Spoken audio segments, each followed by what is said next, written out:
We talk about how can you change your birthday on your app. We go to figure out the solution or know how you can do that on your app. So you just follow these ways, then it's going to work with you. So all you have to do, so you just go here above this sign, click on it here.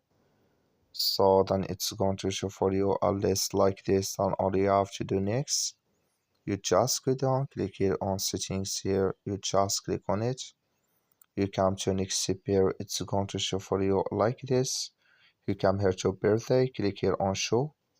When you just click on show, it's going to show for you a list like this. Click here in this sign here. Then here can you add your birthday in this list here. So then you click here on confirm.